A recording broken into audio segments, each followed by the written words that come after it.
for my birthday, I said Chuck E. Cheese's. Where everyone could go play games. Games. Or, watch a show. A show? Someplace where the food and fun are all there. Hang in there.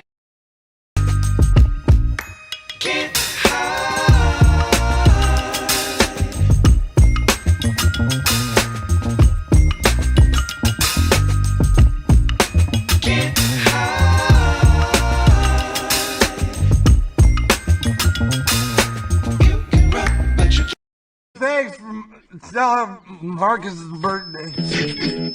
What's wrong with him? Can't you tell? He's high on painkillers. Hold on. Shit. Okay, let's do this. Never meant to cause you any trouble.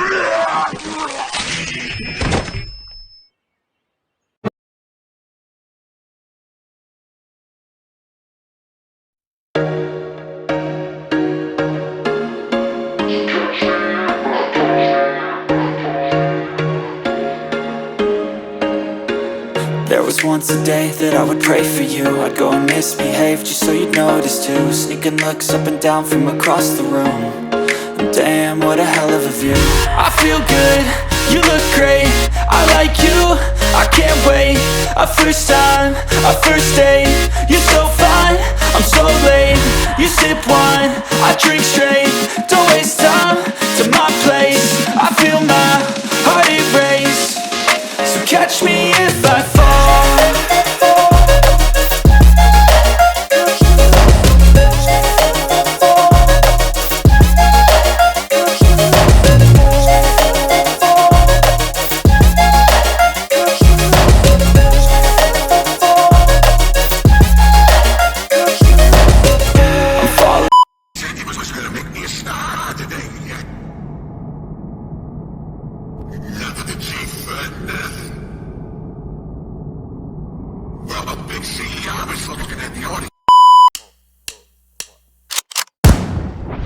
They call me a god. They call me a god. They call me a god. They call me a god. Let's go! I'm about to go off like a weapon. Fuel to the top, got a filled up engine. In my thoughts, obsession, I will not stop, no, I'm never second guessing. I got a God complex, haters love to hate, but I never feel pressed. Got a lot on my plate, but I never get stressed. I'll take all the pressure like I'm acing this test. Tear it up like I'm Jason. I see the world like it's ready for the taking. I see this place like a game I'm playing. Straight to the bank to collect my payments. No negotiations, it's my way, I was born impatient. And like a damn Freemason, I'll run this nation. They call me a god. They call me a god. They call me a god. They call me a god. I don't know how to stop, I just go till I drop. Whether it's working or shots.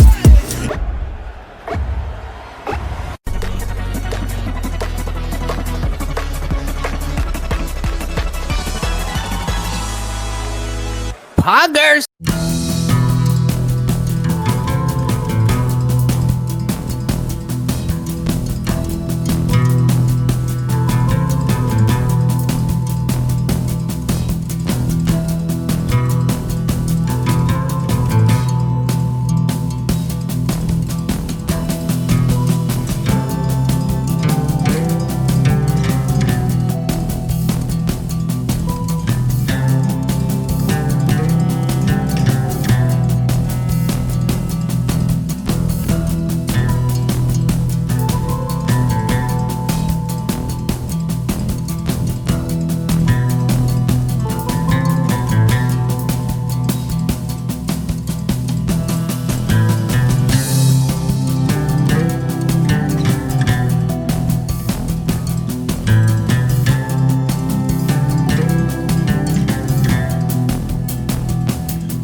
Welcome to my party, we're just getting started. A life is a dream or a nightmare scarring. Hand me a drink cause I think I'm going all in. Get me a shrink who can catch me when I'm falling. Cover up my scars, flip the handlebars. Crashing in my car, wake up in a bar. I'll be a superstar, just on my avatar. This world is so bizarre, empty out the reservoir.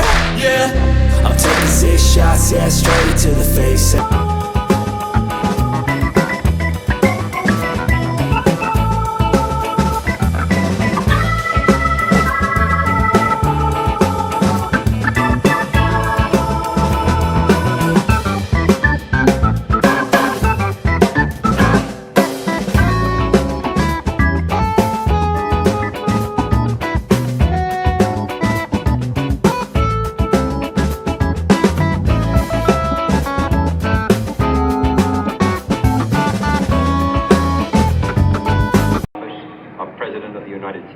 And will, to the best of your ability, and will, to the best of my ability, preserve, protect, and defend the Constitution of the United States. Preserve, protect, and defend the Constitution of the United States. So help you God.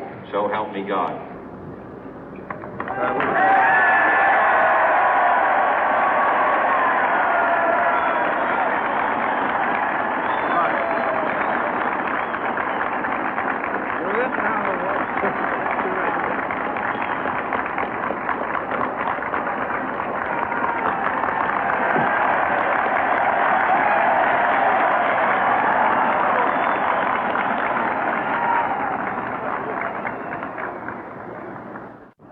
Vice President Johnson, Mr. Speaker, Mr. Chief Justice, President Eisenhower, Vice President Nixon, President Truman, Reverend clergy, fellow citizens.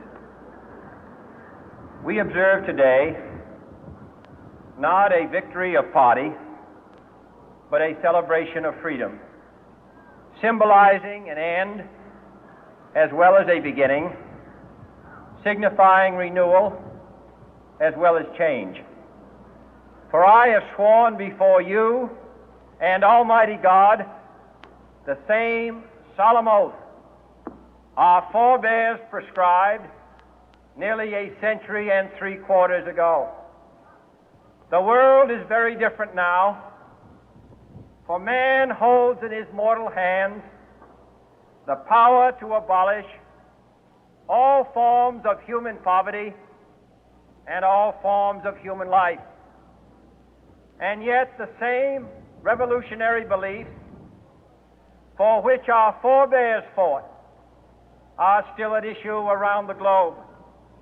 The belief that the rights of man come not from the generosity of the state, but from the hand of God.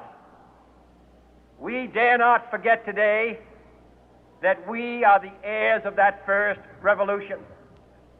Let the word go forth from this time and place to friend and foe alike that the torch has been passed to a new generation of Americans born in this century, tempered by war, disciplined by a hard and bitter peace, proud of our ancient heritage, and unwilling to witness or permit the slow undoing of those human rights to which this nation has always been committed and to which we are committed today at home and around the world.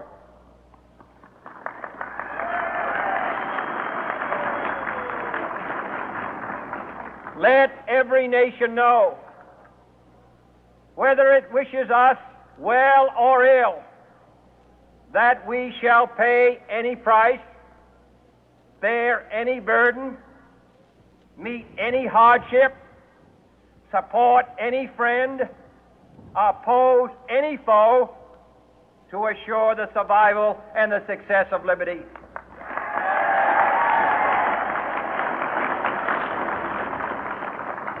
This much we pledge and more. To those old allies whose cultural and spiritual origins we share, we pledge the loyalty of faithful friends. United, there is little we cannot do in a host of cooperative ventures.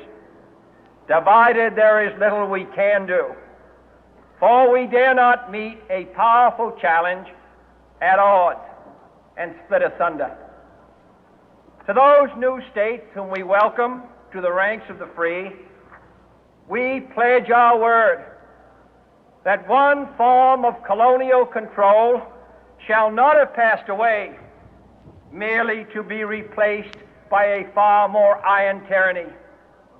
We shall not always expect to find them supporting our view, but we shall always hope to find them strongly supporting their own freedom, and to remember that in the past, those who foolishly sought power by riding the back of the tiger ended up inside.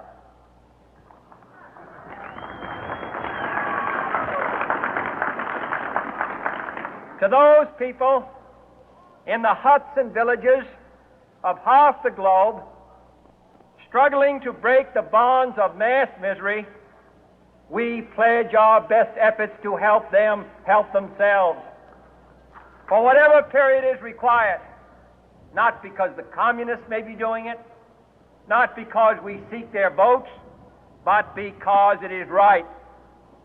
If a free society cannot help the many who are poor, it cannot save the few who are rich.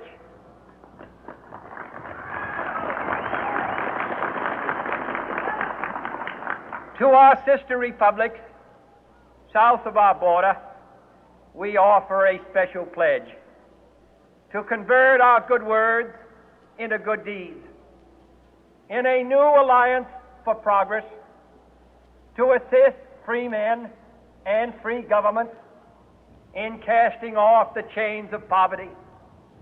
But this peaceful revolution of hope cannot become the prey of hostile powers. Let all our neighbors know that we shall join with them to oppose aggression or subversion anywhere in the Americas. And let every other power know that this hemisphere intends to remain the master of its own house.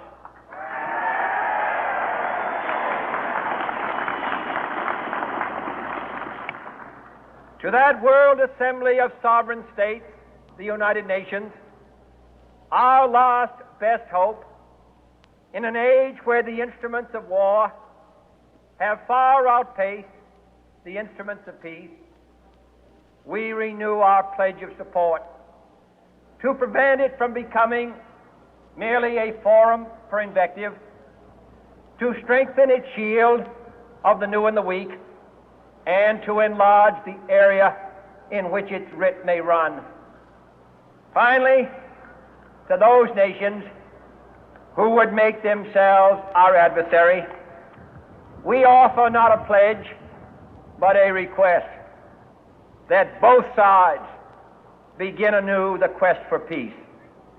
Before the dark powers of destruction, unleashed by science, engulf all humanity in planned or accidental self-destruction, we dare not tempt them with weakness, for only when our arms are sufficient beyond doubt can we be certain beyond doubt that they will never be employed. But neither can two great and powerful groups of nations take comfort from our present course, both sides overburdened by the cost of modern weapons, both rightly alarmed by the steady spread of the deadly atom, yet both racing to alter that uncertain balance of terror that stays the hand of mankind's final war.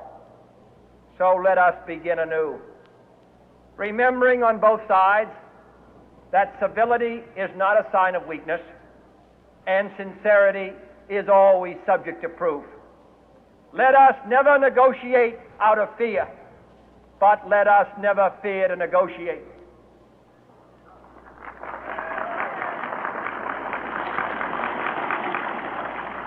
Let both sides explore what problems unite us instead of belaboring those problems which divide us. Let both sides, for the first time, formulate serious and precise proposals for the inspection and control of arms and bring the absolute power to destroy other nations under the absolute control of all nations.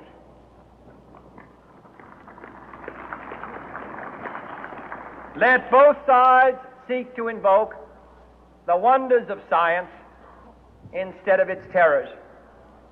Together, let us explore the stars, conquer the deserts, eradicate disease, tap the ocean depths, and encourage the arts and commerce.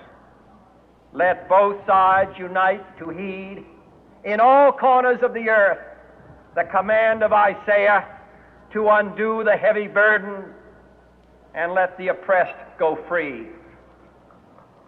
And if a beachhead of cooperation may push back the jungle of suspicion, let both sides join in creating a new endeavor, not a new balance of power, but a new world of law, where the strong are just and the weak secure and the peace preserved. All this will not be finished in the first 100 days, nor will it be finished in the first 1,000 days, nor in the life of this administration, nor even perhaps in our lifetime on this planet. But let us begin.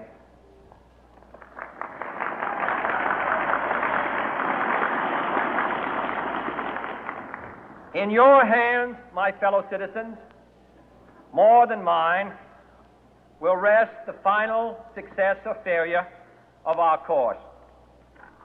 Since this country was founded, each generation of Americans has been summoned to give testimony to its national loyalty.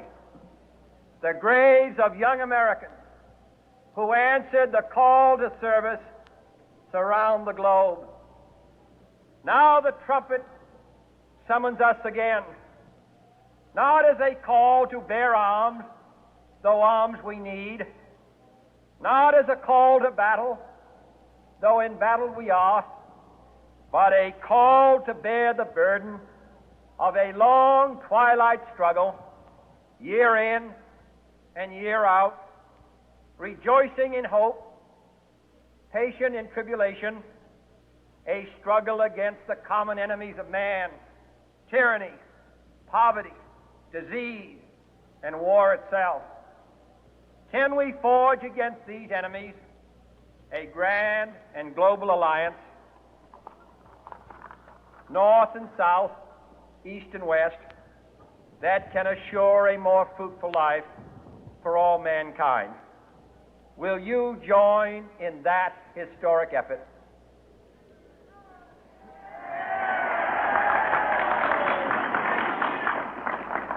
In the long history of the world, only a few generations have been granted the role of defending freedom in its hour of maximum danger. I do not shrink from this responsibility. I welcome it.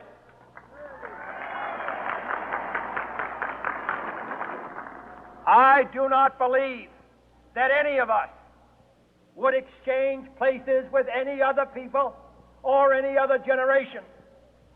The energy, the faith, the devotion which we bring to this endeavor will light our country and all who serve it. And the glow from that fire can truly light the world. And so, my fellow Americans, ask not what your country can do for you, ask what you can do for your country.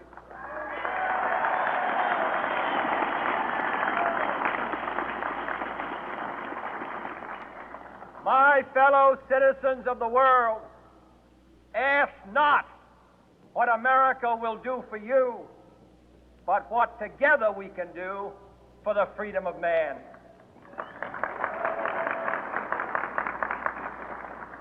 Finally, whether you are citizens of America or citizens of the world, ask of us here the same high standards of strength and sacrifice which we ask of you. With a good conscience, our only sure reward, with history the final judge of our deeds, let us go forth to lead the land we love, asking His blessing and His help, but knowing that here on earth, God's work must truly be our own.